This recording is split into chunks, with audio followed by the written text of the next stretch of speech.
everyone. I hope you had a wonderful week and a great weekend.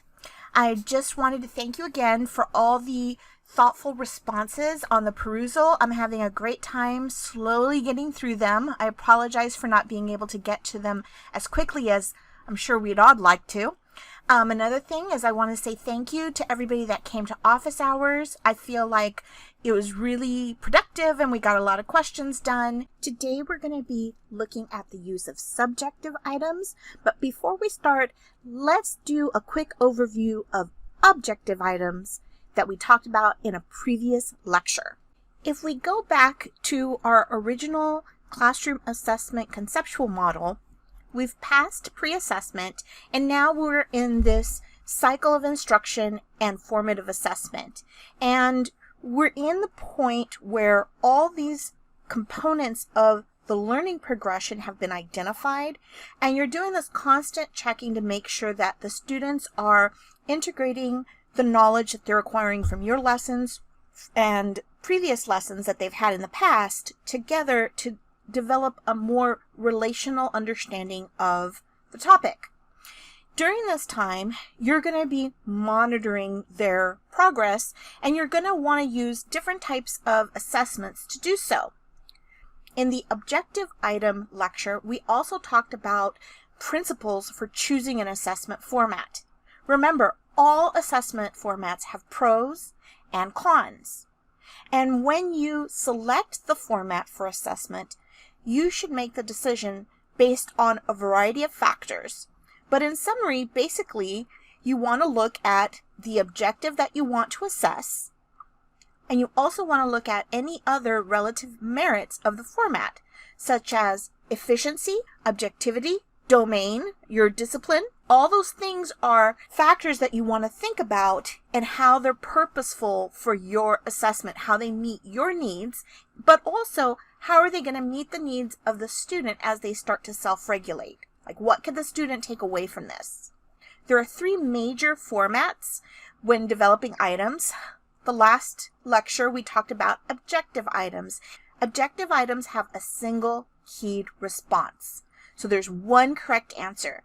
Often we see multiple choice, true, false, matching, fill in the blank. There's only one answer. It's not going to vary in degree of correctness.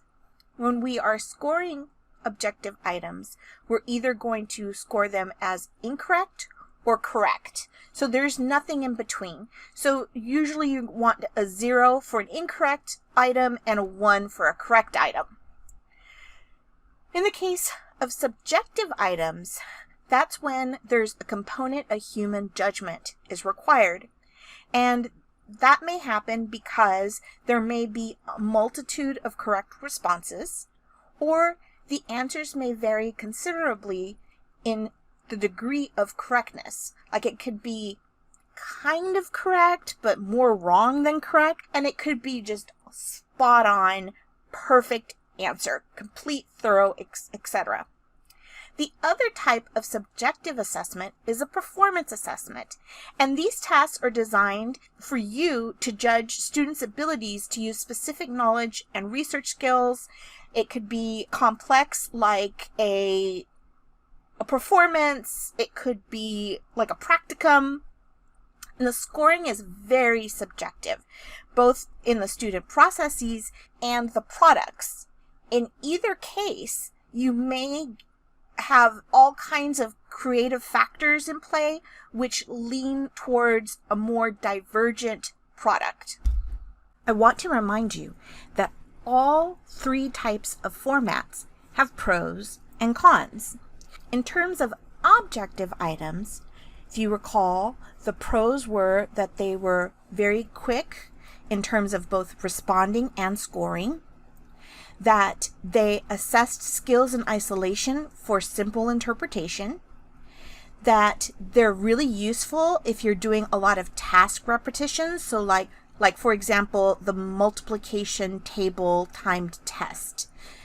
They're just doing the same thing over again, so a keyed response is perfectly okay for that. There's no judgment or bias influencing the scoring, and once you've started to construct selected response items, they're pretty easy to continue to construct. You just cut, paste, matching, or multiple choice, etc., and just change the stem and the responses.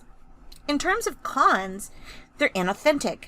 There will be very few times in your life where you're going to have a multiple choice to test you with something. I think about this a lot because I think, when do we use multiple choice where it's actually graded? And the only one I can really think of is when we take a driver's test. That's the only multiple choice test that I've ever had that influenced my real life practice.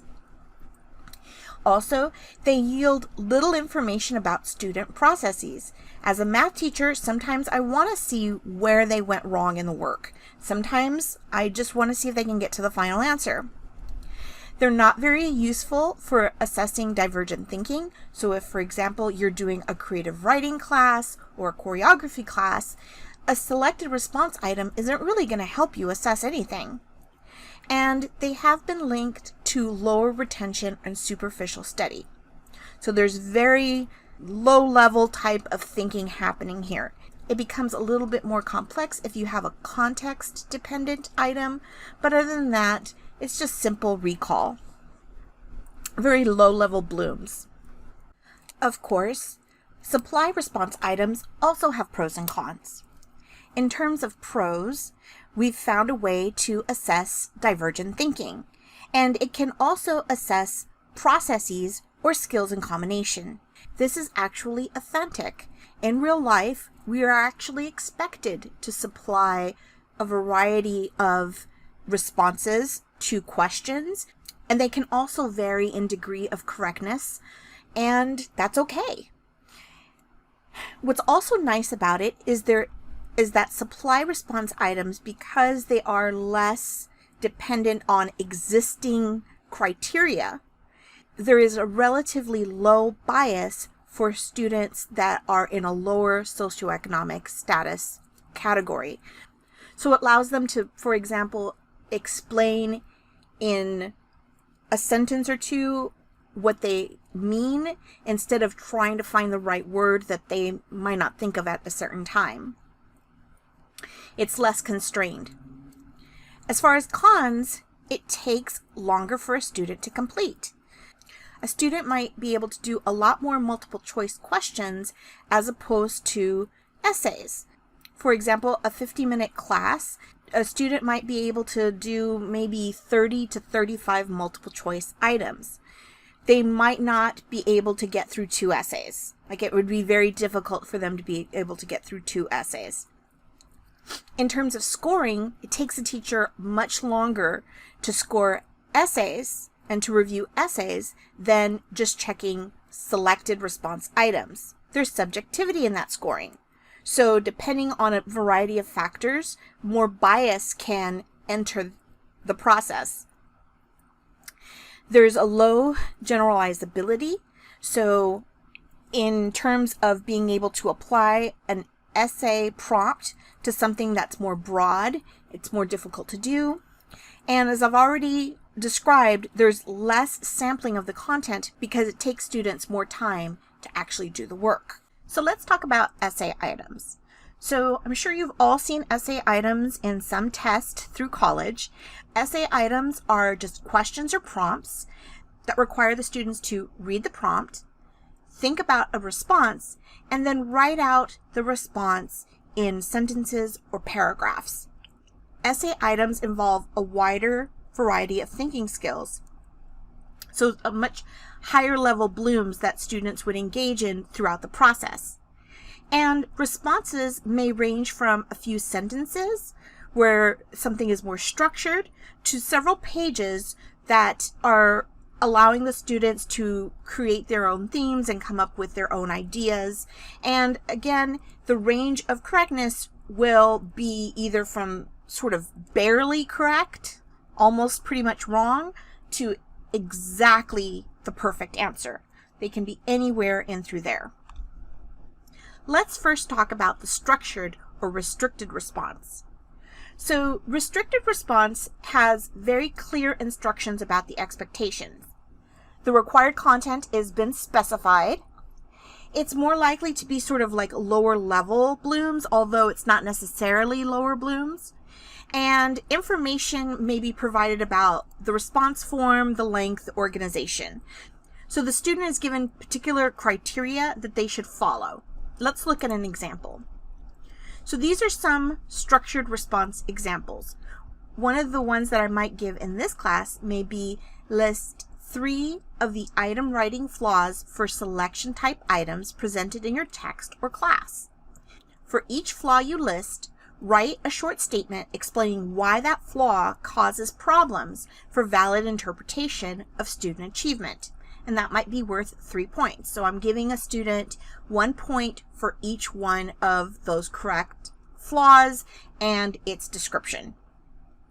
Another might be importing a foreign species, either intentionally or by accident, can alter the balance of an ecosystem. State one specific example of an imported species that has altered the balance of the ecosystem and explain how it has disrupted the balance of that ecosystem. And that might be worth 2 points, where the first point is given if the student can state a specific example, and the second point is given to their explanation. The other type of essay is the open or extended response essay. And these essays are meant to measure higher level thinking and usually a combination of objectives. There's fewer, if any, of the explicit guidelines provided, and students have to use more judgment about the content and how they want to respond. It should integrate many factors into the entire product, final product. One of the objectives is to show that students can synthesize content knowledge, critical thinking, and some degree of judgment or expression. If you're wanting to measure how well students have formed a relational understanding between two topics, something like this is probably the best way to go. Critical thinking, something like this might even be called essential. Now, I wouldn't recommend doing open extended response just because you want to give your students a challenging essay. Remember, decide on what you want to measure. If the open extended response is the only way to measure that, or you feel like it's the best way to measure this and you have the time allotted, then perhaps you should consider this. Here is an open response example. Imagine that you work in public policy on the use of recombinant DNA technology. Some people in your constituency believe that recombinant DNA technology has serious disadvantages. Develop and communicate a plan or policy for dealing with one such disadvantage that could be followed by research scientists, doctors, public officials, or other people who are involved with recombinant DNA technology and its uses. Be sure your plan or policy is specific about the advantage that might result from the use of recombinant DNA technology that it addresses, and communicates directly to address the concerns of the intended audience. So this is an actual prompt from the NAEP items that was given as part of an exam to science students in high school, who they're kind of trying to measure how well students are understanding science. If you were to give this to 100 students, you could probably get 100 different responses, right? And they would all vary in degrees of, and they would all vary to the degree that the student met the prompt, the student could provide examples, the students could communicate to the intended audience, right? So something like this is pretty massive. There are no constraints. Students are only corralled by their own imagination and schema. The last type of subjective formats is the performance assessment. Performance assessments, which are also known as alternative or authentic assessments, is a form of testing that requires students to perform a task rather than selecting an answer from a list or responding to a question. Usually they are extended tasks, so it wouldn't be unusual for a performance assessment to be sort of at a level 3 DOK or a level 4 DOK, certainly. And it requires knowledge that is interdisciplinary. It should have an element that draws on the student's creativity, and it has to be focused on real life performances. It requires the students to actively demonstrate what they know, and it could be considered a more valid indicator of students' knowledge and abilities. Examples of performance assessments are things like science experiments, demonstrations, projects, presentations, simulations, research, and performances. If you decide to use a performance assessment for your students, there's certain things that you always want to make sure that you are absolutely clear on, and also share this information with the students. First, what is the purpose of the task? Why have you selected a performance assessment for the students to do? In short, what are you going to measure, and why is this the best format to meet that purpose? What are your expectations for the outcome? What does good work look like? What tools or other resources are the students going to have access to in order to complete this assignment? Are you going to provide the process or steps that the students should follow? And with that, will there be a time schedule or deadlines throughout the process that allows the instructor to check on the progress, right, and the correctness of the work before the actual due date? Also, what will be your availability in order to help students? Finally, you want to make sure that your scoring guidelines are clear. I know I keep giving resources for math and science, and I apologize. It's not on purpose. For some reason, there's a lot more information online for science, but if you are a science teacher, this is a nice link to go to that has a lot of already made performance assessments for you. Before you choose a subjective item for assessment, these are a few things that you should consider.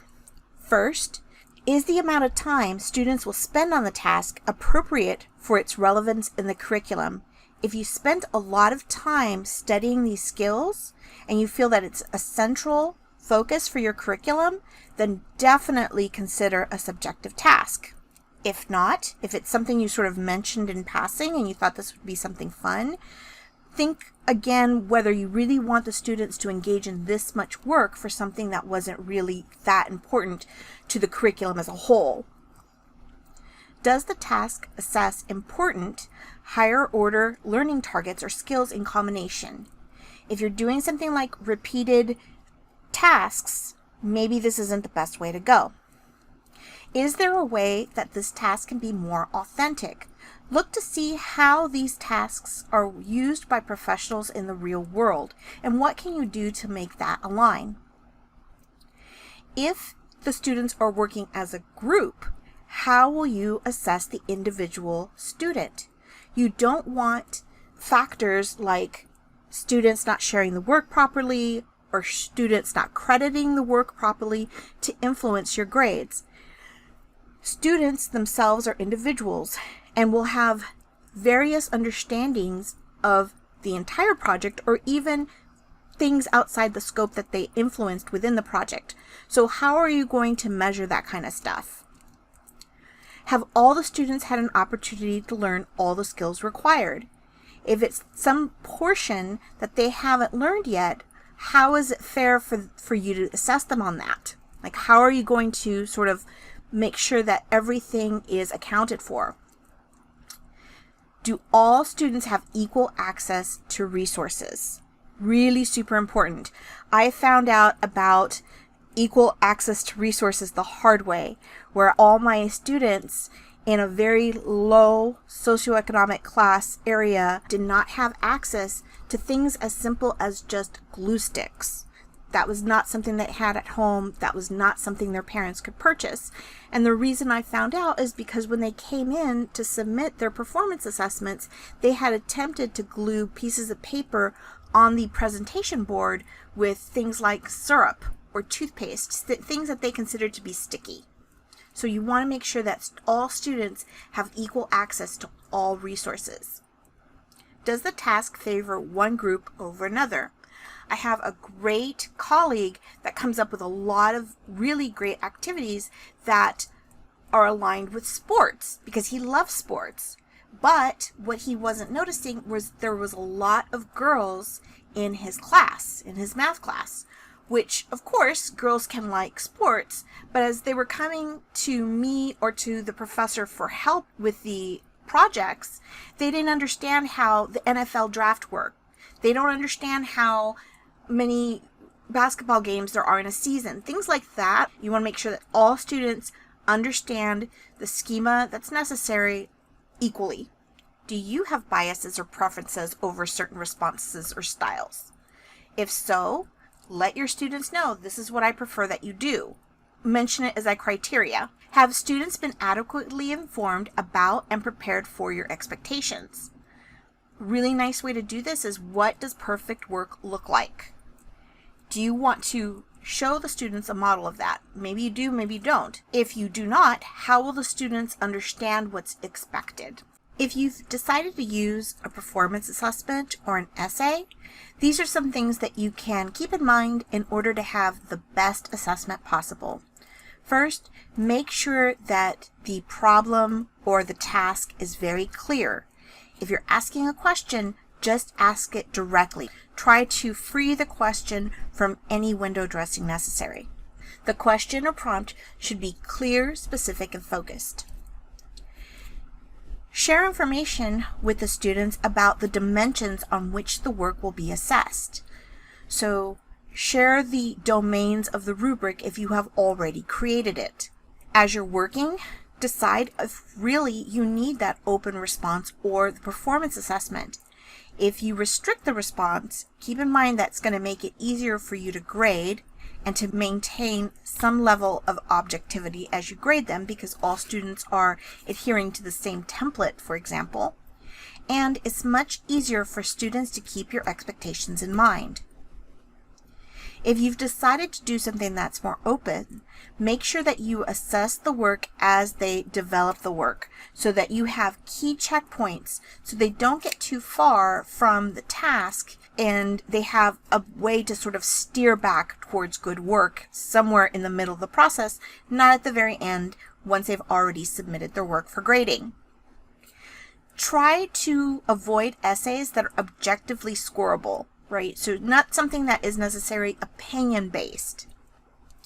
And always give prompt feedback and also involve students in the feedback so that they can engage in their own self-regulation. So that's it for the 3 different types of assessment formats. Again, all items, whether the selection, supply, or performance assessment, all of them have pros and cons. When you are selecting the right item for your assessment purposes in your classroom, you want to look at merits of the format. You want to look at how this aligns with your objectives. And just there's a variety of things you want to keep in mind. There's no one thing that works for everybody all the time. So this grid, what it does is it's just kind of an overview of how selection items, short answer, essay, and performance assessments, what their merits are and perhaps what their drawbacks are. So for example, selection items, they're objective, they're easy to score, they're pretty much easy to create, they measure factual knowledge very easily. There are studies that suggest that they lead to poor retention. For supply items, we start to increase the subjectivity of the item. So it's very powerful when you're looking at divergent thinking. It's not so great when you're looking at to try to get more than one item to confirm if the student really understands something or not. Like, you can't give a lot of essays where you could give several multiple choice questions. It can promote deeper learning. An essay or a research paper is certainly going to give you an indication that the student has understood the concepts to a much deeper degree than just a multiple choice. But again, they're subjective. So there could be a lot of measurement error as far as quantifying a grade for a summative purpose. Again, same thing happens with performance assessments. Performance assessments are usually something that takes a long time for students to actually complete and for you to review. There can be a huge amount of subjectivity on that as far as grading is concerned, and the more subjectivity you have in terms of grading, the more error you could also be introducing into your summative grades. Now, you don't have to memorize this grid, but it is a really nice sort of overview of the pros and cons of selection items, supply items, and performance assessment. We kind of talked about this as well in the past. If you're looking to grade like an objective item, like a multiple choice or something, you probably want to toggle between 1 if the answer is correct, or 0 if the answer is not correct. There's no sort of partial grade. But this is not going to be the case if you have something that's subjective, which kind of starts to lead us to looking at some of the problems with measurement error in scoring with subjective assessments. Also dealing with the fact that you're not going to have a very large sample, that there's going to be limited domain sampling. Measurement error can increase with subjective assessments. They can happen for a variety of reasons. So one of them can be like the halo effect. And the halo effect is the idea that your perceptions about a student can either be detrimental or act in favor of the student's grade. So while we try to be unbiased and fair to all our students, it could be that you have a favorable opinion of a student. You might not even bother to grade all of their essay because you know that they're generally turn in good work, and so that they would receive a higher score than perhaps if they would have been an anonymous student and you were just using a rubric the entire time. Another thing that can happen is rater drift that can increase measurement error in scoring. Rater drift is when the rater starts to become either more lenient or more severe in their grading and attributing the correct score to the student because they've started to sort of move away from the rubric and interpreting it incorrectly or not to the same degree as when they originally started grading. Rater drift happens quite often. Normally when you are dealing with a sort of a high stakes type of essay, perhaps like the AP essays or something like that, what they'll do is they'll have a norming session to try to norm the graders so everybody is being faithful to the rubric that was established or the measurement process that was established. From time to time, what they'll do is they'll sample the raters' work to see if they're starting to drift away from the rubric or if they're still actually hitting it on mark. Once raters start to drift too far away, they'll recalibrate, in essence, the rater by having them work with another norming session and then continuing with the rating. But rater drift is actually quite common, and it can happen to any of us. Another thing that might increase measurement error in scoring is the effect of extraneous variables. And these are things that might just affect the way that you might be grading. You might be trying to finish quickly. Grades might be due. You might be trying to get to an appointment, having a bad day. Any of these can affect the student's grade on, and it's not to say that you're taking it out on somebody, but the fact of the matter is if you're using some sort of rubric or some sort of measurement process, the student's true score does exist on that rubric. And so anything that might affect the student's score from being exactly where it should be on a rubric or any other measurement process that you're trying to use is an extraneous variable that is affecting their score. Another thing that might also affect their score is carryover effect. And carryover effect is the idea of sort of grading students relative to one another versus against the rubric or against the measurement process. So believing that, okay, this person got an 80 on this, so I know their paper is not as strong as this other person's paper, and I had them as an 80 on this. So what I'm going to do is I'm going to mark them down on the rubric here so they don't have the same score. And this person did much better than that person, so this person can't have the same boxes ticked off on the rubric. So I'm going to mark these boxes off. Like, these can't be the same. Grading students relative to one another increases measurement error because, again, any process that was developed in order to measure students should be used for all students and should be at least implemented to some degree of accuracy and consistency. Another thing that can happen is when there's multiple raters is the leniency or severity effect. So let's say there's 5 people grading a student's essay and 4 people decide that the student has scored maybe a 3 on the essay, but there's one person that has decided that the student actually deserves a 4. If that person that believes that the student received the higher grade is influenced by the other graders that graded them lower, then you're seeing a severity effect where the student is being graded more severely. They're ending up with a lower score from all 5 of the graders because that 5th grader decided to kind of fall down to the lower score, so that you're seeing a severity effect. The same thing can happen with a leniency effect, where if many raters believe that a student receives a higher score and they manage to convince some of the graders that have selected a lower score for the student to move their score up, then you'll see a leniency effect. Inconsistent standards can be a variety of different things. Taking factors into account for some students and not others leads to inconsistent standards. You might see this if a student is an English language learner, and so that you feel, well, this is really good work for this person considering they have these factors to overcome, but it's not as good as this person that might be a native English speaker. That would be inconsistent standards. Although those things may be considered in other forms in your class, definitely for differentiation or for scaffolding, if you're trying to hold all the students to the same bar in some situation like a standardized test, where language is not a factor that would mitigate their score, then having inconsistent standards, somebody that gets a higher score because of a factor did not actually get held to the same standards as somebody that did not. These are some techniques that you might want to implement to try to maintain highest level of fairness throughout your scoring for subjective items, essays and things like that.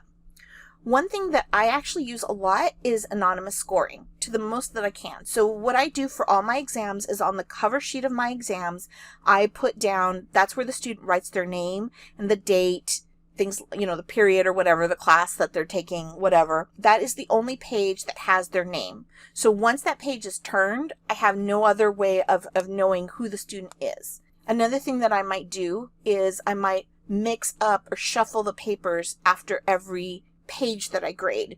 So that way I'm also sort of like not in the know of which student's work I am grading. If you have time to recheck your work, even if you're just pulling one at random to see if you're being consistent with your standards, that's always something that you can do. You can recheck your scores and see if you score the student with at the same level. They got the same score according to a rubric or whatever process you're using. So another technique that will reduce errors in scoring subjective assessments is to standardize response formats. So one way you can do this is one of the types of essays that we had already discussed, which is the restricted response format, where you might be asking students to describe what are 3 merits of selective response items, name the merit, and give an example of each. That way you're absolutely looking for particular components of the work to give points. Finally, another way that you can reduce error in scoring is by scoring by question and not by student. So and this is again something that I do that I just find that's very efficient, is like scoring everybody's page 2, everybody's page 3, everybody's page 4, and then that way everybody's getting like an equal amount of time and taking breaks after. Another thing that you might want to do is there's lots of timers that you can set. I highly recommend one called the tomato timer that works on the work theory of how people are most productive, and I'll just set like the tomato timer for one cycle of it, and then it makes me work solid for 25 minutes, and then I take like a 5-minute break and then another 25 minutes. So that way I'm still relatively fresh every time I see students work. Okay, so this is a good place to stop before we start going into rubrics and actually using them to score subjective items. I'm sending out good vibes. I hope you guys have a really great rest of your week, and I will talk at you in the next video. Bye!